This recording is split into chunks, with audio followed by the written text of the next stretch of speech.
Hi, my name is Kalpana Nair. I'm a life coach and pranic healer, and today I'm going to talk to you about a concept that I have developed called identified emotional reality, and how to use this concept to reset the emotions in your life that have not served you, and how to break free from these emotions that burden you and pull you down.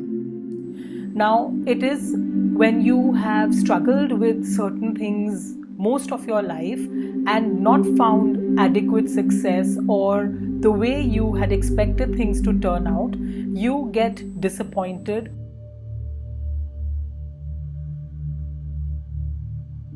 So it could be comparisons made by others or criticisms made by others. It could be that you've really studied very hard for a subject, or you've written a term paper again and again, and you've not really had the kind of success that you had expected, or a passion that you took up, and that you found that others in the class or others in that dance class or instrument that you were learning or anything new that you were trying to learn, they were better than you.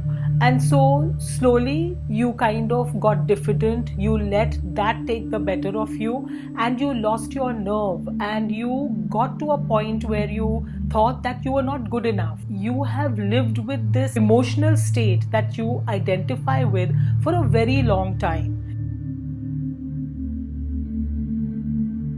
Or whatever your age is, it really doesn't matter. You could have identified with it, and what it really does is it creates in you a sense of reality. You start to think that your emotional state of mind is the truth about you. You think that that is your absolute reality. The way you have imbibed all of these emotions and translated them are now what you think define you. So to your credit, you've actually given it your best. You've actually tried many times. You've approached it in different ways. You've taken classes, but you've not met with the kind of success you had expected.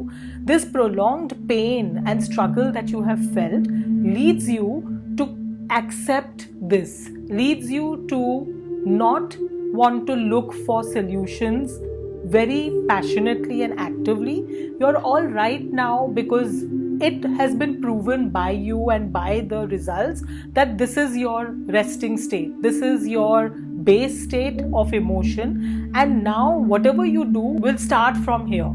So what I want to say is that that is not true about you. This emotional state that you have come to identify with is the absolute false reality. It's an oxymoron, yes, and that is the beauty of this concept, because it opens up a whole new world for you. It opens up a different approach to how you've been looking at this emotional state and thinking that it's etched in stone, there's no way out, this is it, and what you see is what you get.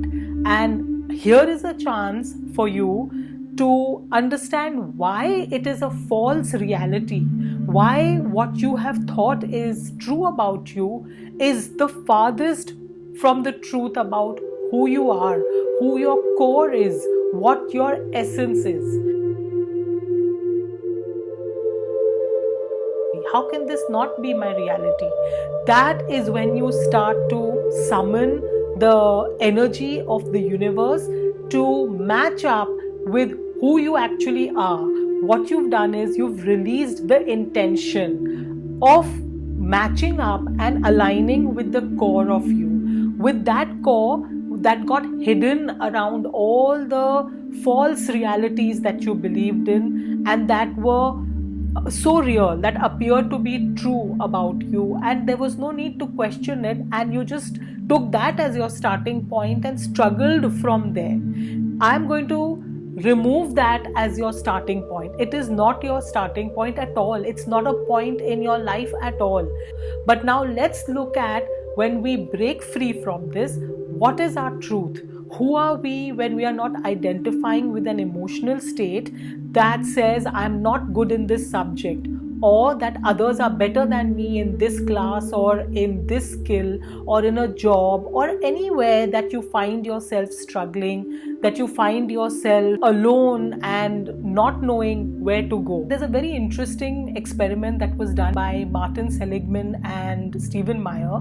They administered mild electric shocks to dogs, and these dogs got, after a prolonged exposure to these electric shocks, they did not try to escape. They did not try to run. They accepted this as what was going to happen, and it was not that they were in a cage or they could not move out, but they got conditioned to accept this mild electric shock and did not make the effort to try and leave that place where the experiment was being conducted, even though they had the ability to leave. Similarly, Seligman then did this experiment on humans and replaced the electric shock, thankfully, with a very loud and unpleasant noise that was made. And the humans that were part of this experiment, after a prolonged exposure to this unpleasant loud noise, they did not try and leave that vicinity.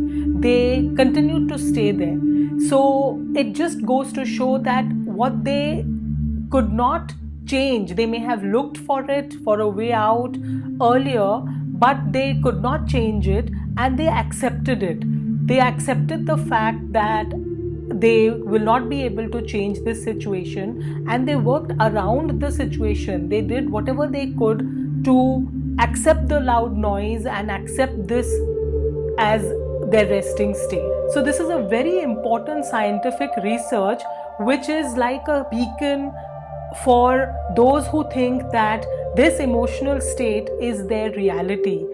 The learned helplessness, as it is called by Seligman, that the dogs exhibited and also the humans exhibited in accepting the conditioning of the shock or the loud noise, is what we do today in our lives when we are faced with this prolonged conditioning of whatever it may be, of all the examples that I have given earlier. We have gotten used to a state of learned helplessness. We have learned to be helpless in this state, and we are all right with it. And it has been proven scientifically that we are okay because we think that we cannot change it.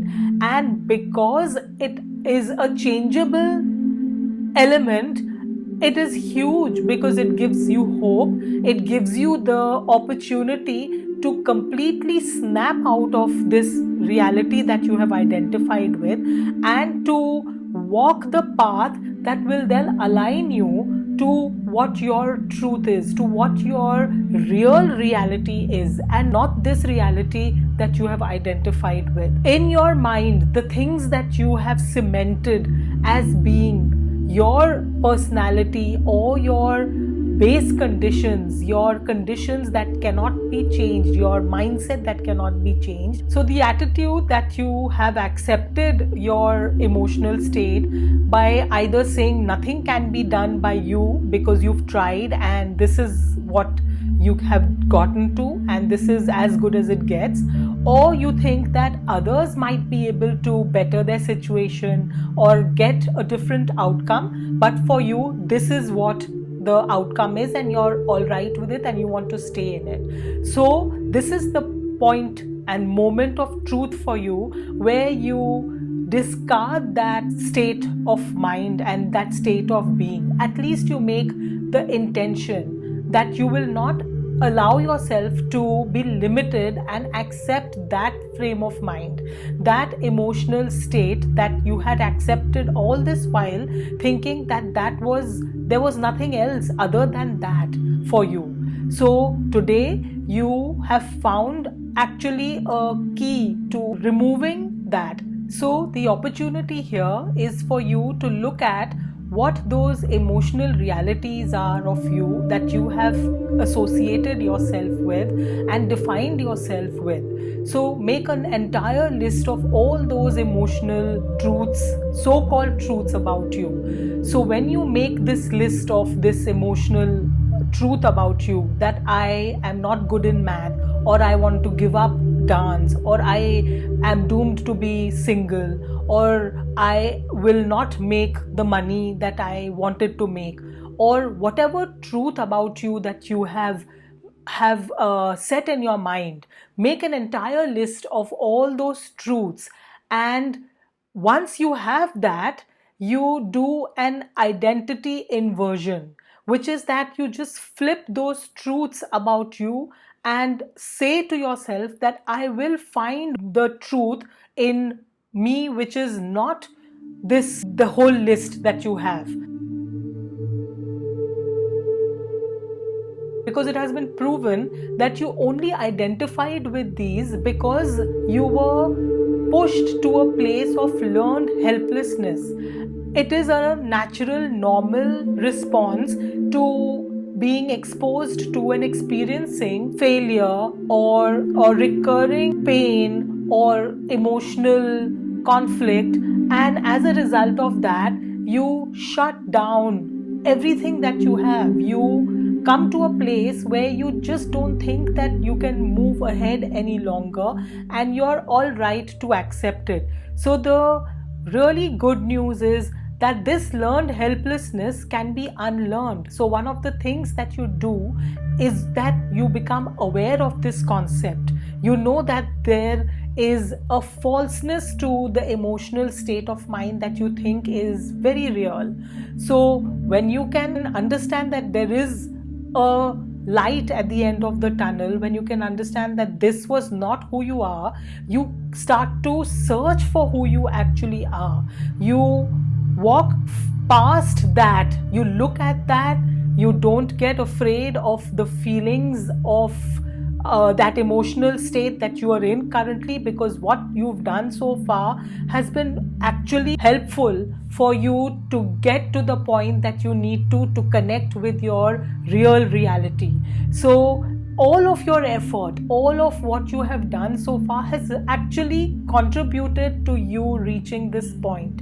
You have reached this point because somewhere you have not given up, you have still maintained the activity. I want to congratulate you for your continued search and your continued effort. As a result of that, you are here. You need to look at the identified reality, flip it, cut it from your existence, and in its place reassign meanings to those realities which you thought were true for you. So if your term paper was bad or your math grades did not come up to mark, you have to find ways and means in which you can find an alternate joy in doing that math. So don't give up hope in any area of your life where you think that you've done enough and you can't do any more. Don't give up hope, because when you align with your source, where you are not identified with these false states of being, where your essence is the truest, purest form and most highest form of you, that is when you get answers. That is when the answers sync up with you, they align with you, and things that have not worked out for you drop off from your reality. They drop, all the false reality that you have identified with will drop off, and you will then start to feel that elation, that joy of connecting with the truth about you. You will not feel that tentativeness and that struggle or that fear that you felt. The conversations you will have with yourself will be far more powerful when you have identified that this was a false reality and the real reality of you is strong, is love, is complete, is aligned with source and the universe is guiding you.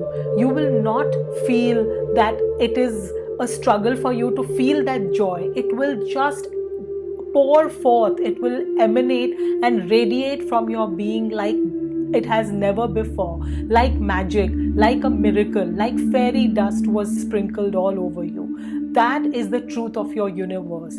And when you're accepting that truth, that is when magic will begin to happen in your life. That is when you will actually come into your own, and does not matter that you will face failure maybe again, but you will still want to do that, and you will still want to go past that, because failure will not scare you, because you would have realized the way to love yourself. You would have realized the way that self-talk matters. You would have realized so much about you in writing the list of things that were false about you and then inverting them to find the reality of who you are.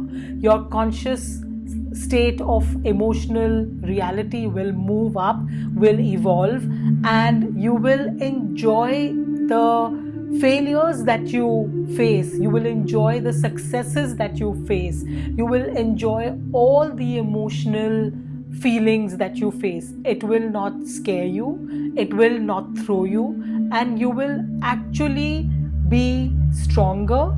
You will not feel stressed or anxiety or depression, all the symptoms of learned helplessness that you felt earlier. It could be anywhere on the spectrum, either procrastination or lethargy or anything that you felt as a result of not getting what you had wanted, and coming slowly the enthusiasm and the energy tapering out. But now, when you can understand why it happened to you, what it actually means, and that it isn't the truth about you, and the truth about you is exactly the opposite, because that is who you are in Source. Source sees you as complete, abundant, magnificent, radiant, all of that. That is who you are. Complete love. You are not going to be single. You are not going to stay lonely. You are not going to be sad. You are not going to not find your success. You are not going to struggle with emotions. You are backed up by the universe. You are safe. You are protected. You are in the arms, engulfed and embraced by the universe. So feel that love and feel that protection and feel that safety, because there is no other truth about you. So when you align with this, when you identify with this reality of you, anything is possible. Then you are not afraid to experiment. You're not afraid to follow 4 of your passions. You will not second guess yourself, because you will feel the energy of Source in you, and you will be guided to where you need to go. And each and every moment of yours will be filled with such elation and such beauty, that what you see, even in failure, even in something that did not work out, will be a blessing, will be God's message to you, will be some area that you need to refocus on, flip, or the reality that you need to invert and come out the other side knowing a lot more about who you are. The eternal question of who am I answered when you do all these things and come out very jubilant, come out very happy and connected and aligned. And it's not a struggle for you to align to this for yourself. Thank you for watching. I hope it has been informative and helpful for you. And I would love to hear comments and feedback from you. And if it has helped you, please give it a like, subscribe, and hit the notification button. Thank you. Stay safe, stay well.